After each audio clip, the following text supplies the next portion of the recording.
One of the easiest embellishments to make out of paper are paper flowers. And I'm going to show you how to do that today, or one way to do that. The supplies that you'll need are a paper punch, or you can use a die. You can hand draw flowers, you can use a cut file, any way to make flowers. My favorite way is to use this punch because they're uniform and easy to make. I also have leaves here, and I'll show you how I shape leaves here in a minute. You need some type of foam pad. This one is specifically made for shaping flowers with paper, but it doesn't have to be. It can be one of those alphabet foam squares. It could be the pad that you use for your kitchen floor. Whatever you can have that's going to be squishy foam. That's going to be important to shape flowers. You're going to need a stylus with ballpoint on either end.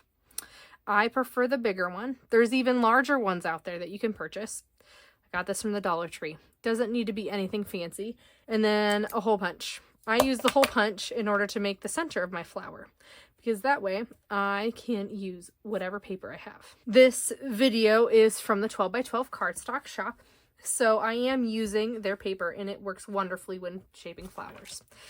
This specific pink is from the Encore line, and it's the pink champagne, which is the same pink as spun sugar from Distress Oxide. And you can find that on the 12 by 12 Cardstock Shop as well. And then the gold that I'm using in a couple of these videos is a bit different.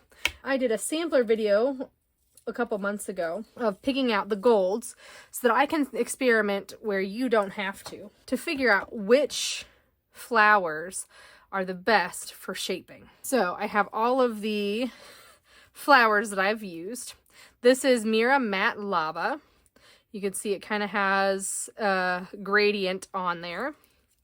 You've got the Mylar, which is specialty Mylar paper. And this one did not shape well. I don't recommend it for shaping. It holds its shape really well because I bent it here, but it doesn't really look like a flower like this that we're trying to achieve. You've got the Basil Mirror, which did pretty good. You've got the American Crafts Linen Texture, which is by far the best. It was the easiest to manipulate and it holds its shape really well.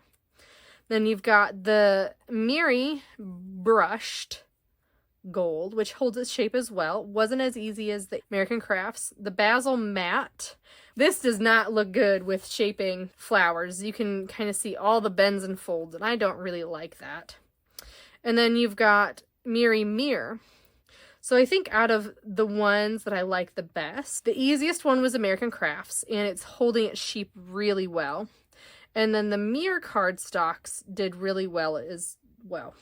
You can see some of the lines, but it's holding its shape really nicely. So that's the comparison of the gold. The reason I was looking at this is because my original plan for my project was to create gold flowers. Well, I actually transitioned to pink flowers, and I want to do some gold stems. Curl them up, and you can see in the Mirror cardstock some of the lines. So let's talk about how I'm doing this first. So I've got my petals here, and originally it starts off flat.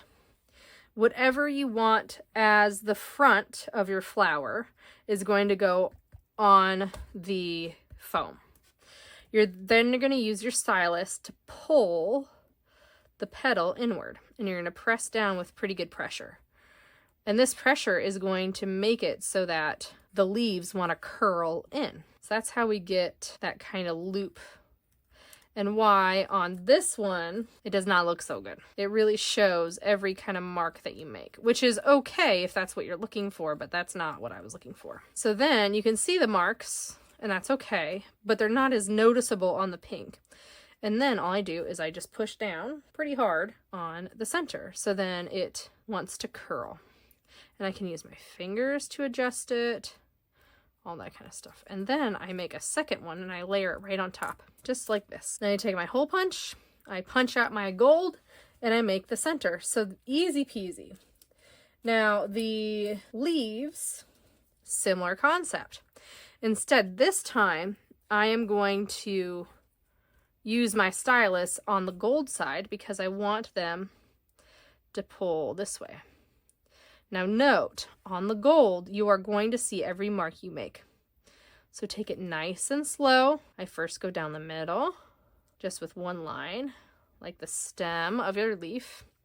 And then to add some extra texture, I just go from the outside in and drag in the leaf. So it curls just a little bit more and you get to see some of that extra texture on there. Easy peasy way to get some homemade embellishments that you can then add to your artwork. So like and subscribe to 12 by 12 Cardstock Shop for more paper crafting tutorials. I hope you have a wonderful day and I'll see you next time.